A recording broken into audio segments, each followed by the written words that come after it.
Hola otra vez. La clase pasada estuvimos hablando de los padres fundadores de la sociología. En esa ocasión comenzamos hablando de Carlos Marx y también hablamos de Augusto Comte. Bueno, en esta ocasión, para terminar ya con este tema de los fundadores de la sociología, vamos a hablar de dos sociólogos como son Max Weber y Emil Durkheim. Comenzamos con Max Weber. Él es el padre de la sociología comprensiva. Algunas cosas que podemos decir sobre su vida es que él nació en Alemania, fue hijo de un jurista que también fue diputado y de una madre que era excesivamente culta y creyente, lo que hace que este personaje desde muy joven, desde muy niño, tenga contacto con grandes intelectuales de la época y también con personalidades del mundo de la política. Al crecer realiza estudios jurídicos, pero también se interesa en la economía, en la política, en la historia y en la filosofía. Sería imposible hablar de Weber en una sola disciplina, porque sus escritos van a abarcar muchas temáticas, como es el caso de la sociología, pero también la economía, la historia, la economía política, las ciencias políticas, la cultura y la filosofía. La sociología de Weber ha recibido el nombre de sociología comprensiva. ¿Por qué razón? Porque es una sociología que trata de interpretar el sentido que tienen los actos humanos desde la subjetividad. Lo subjetivo es lo que nosotros sentimos, pensamos, no necesariamente es lo que verdaderamente ocurre. Esta sociología toma como centro los comportamientos humanos. Y Weber decía que los comportamientos humanos poseen tres características, que son las que vamos a revisar. En la primera característica decía que los actos humanos están en relación muy importante o relación significativa con el comportamiento de los otros seres humanos. La segunda característica decía que esta relación que hay con los actos de los otros seres humanos nos condiciona de algún modo a actuar en la forma que actuamos. Y finalmente la tercera característica es que dice que los actos de los humanos pueden ser explicados de forma comprensiva si le damos un sentido subjetivo. ¿Cuál es la diferencia entre un sentido subjetivo y un sentido objetivo? El sentido subjetivo tiene que ver con que estamos ciertos de que la interpretación que hacemos es desde nuestras creencias, nuestros valores, nuestros puntos de vista, nuestros intereses, no necesariamente lo que ocurre en la realidad. Ahora, Weber tiene un libro que se llama Economía y Sociedad.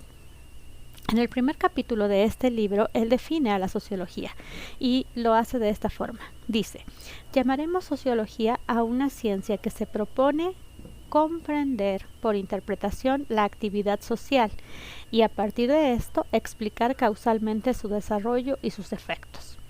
Hasta aquí lo que quiere decir es que nosotros le vamos a dar un sentido a los actos humanos y vamos a tratar, al darle sentido, de encontrar las causas de por qué los hombres se comportan de esa manera, de los actos que desarrollan los hombres y también de las consecuencias que pueden llegar a tener estos actos. Ahora, para el comportamiento humano, dice, comunica un sentido subjetivo y es una actividad de tipo social. La actividad que de acuerdo al sentido dado por el agente o por los agentes, se relaciona con el comportamiento de los otros, en relación a aquel que orienta su desarrollo. Bueno, ¿qué quiere decir esto? Que de pronto pareciera un poco complejo, pero en realidad no lo es. Dice que toda la actividad social son los actos que cometemos nosotros como humanos y que tenemos que entender que esos actos que llevamos a cabo como seres humanos no necesariamente tienen su origen en nosotros mismos, sino que a veces se originan en lo que los demás esperan de nosotros o en la forma en cómo nos relacionamos con los demás. Ahora, dentro de la sociología de Max Weber vamos a encontrar algunos conceptos que son básicos para entenderlo. Primero, habla de un concepto que dice acción racional con arreglo a fines. ¿De qué se trata esto? Bueno, dice que yo como ser humano tengo una expectativa. ¿Qué es una expectativa? Que tengo un ideal, algo que yo quiero cumplir. Y en función de eso que yo quiero alcanzar es cómo me comporto. También habla de una acción racional con arreglo a valores. Así como tengo fines o tengo expectativas, también tengo creencias y también tengo valores que me han inculcado como persona. Y entonces esas creencias y esos valores también van a condicionar mi comportamiento. Por otro lado, habla de la acción afectiva, y estos son los actos que llevamos a cabo porque nuestros impulsos o nuestras emociones así nos lo dictan.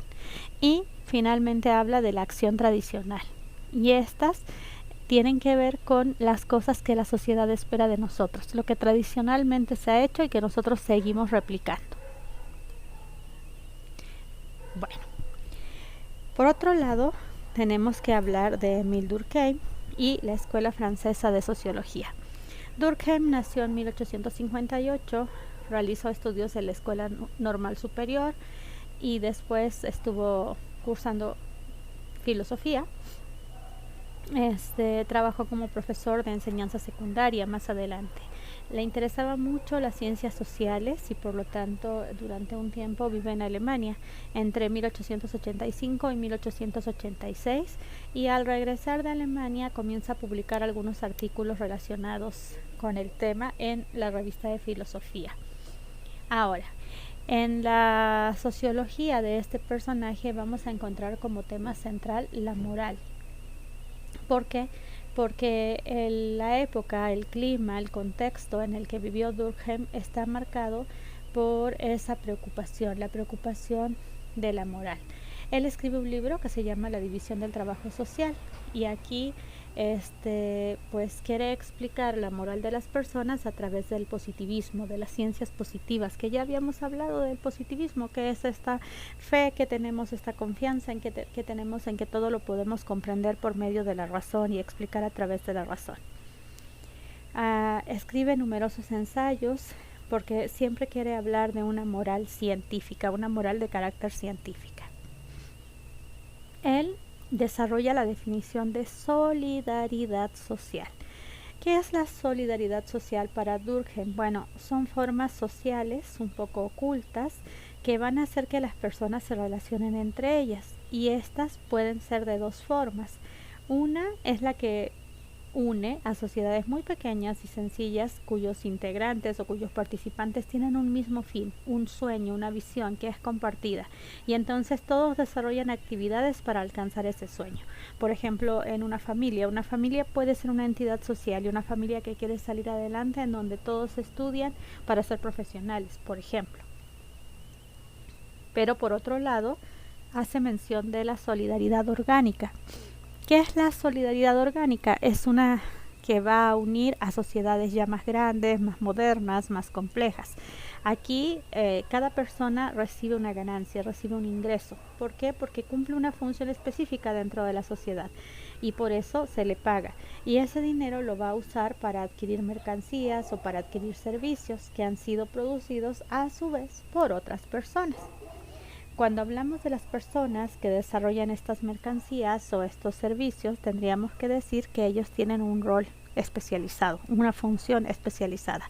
Y entonces, ¿cómo se da aquí la relación? Aquí no todos están luchando por un bien común, aquí cada uno tiene una función específica y la relación se da porque necesitan de los otros para poder satisfacer sus necesidades. Ahora, él pensaba que el estudio de la sociedad no era similar al estudio del individuo, sino que era muy diferente. Desarrolla una teoría de tipo funcional que busca explicar las funciones que cada individuo cumple dentro de la sociedad. Y él dice que lo que mantiene unida a la sociedad es el trabajo. O bien todos trabajamos por un bien común, o bien todos trabajamos por cuestiones diferentes, pero necesitamos de las cuestiones que generan los otros para poder satisfacernos. Además, él presenta una perspectiva de la sociedad en la que plantea que la sociedad es algo que es externo al individuo, pero que lo limita, que lo controla, que lo mantiene dentro de ciertos rangos o ciertos límites. Entonces, de alguna manera, la sociedad va a contener al hombre.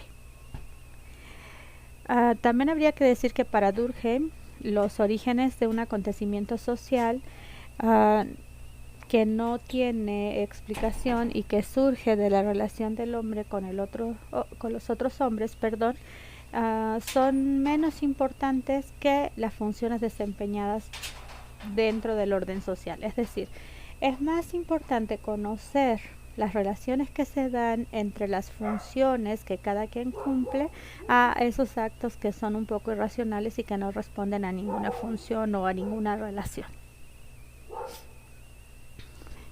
Hay un aspecto que me parece muy interesante en Durkheim, que es que él dice que el crimen y la desviación en pequeñas cantidades son útiles para la sociedad. ¿Por qué? Porque hacen que la gente comience a tener conciencia de su moral, de los actos que son regidos por la moral, y entonces va a condenar a aquellos a los que no se sujetan a la moral establecida. Otro concepto muy importante o muy interesante es el tema de que él plantea que se produce un estado de anomia. La anomia es cuando vivimos como sin normas, sin reglas, y es un periodo de inestabilidad social en donde nosotros como seres humanos perdemos la fe en las reglas sociales y en las instituciones como control. Y entonces esto es producto del rápido cambio social, es decir, vivimos en una sociedad tan cambiante que evoluciona con tanta velocidad, con tanta rapidez, que a veces eso mismo provoca una inestabilidad social. Dice que la anomia es un mal crónico que está caracterizado básicamente por la falta de límites en nuestras acciones individuales. Puede ser porque no existen las normas suficientes para regularnos o porque las fuerzas colectivas de la sociedad no son capaces de garantizar el cumplimiento de las normas. Entonces, volvemos a este concepto de que la sociedad es limitante. Y finalmente, en otro de sus libros, que es La educación moral, este autor vincula a la anomia con la educación como medio para enseñar al individuo a contener sus pasiones. Es decir, la moral y la educación van a ser los medios sociales o los medios que tiene la sociedad para que los individuos tengamos un control en nuestros actos.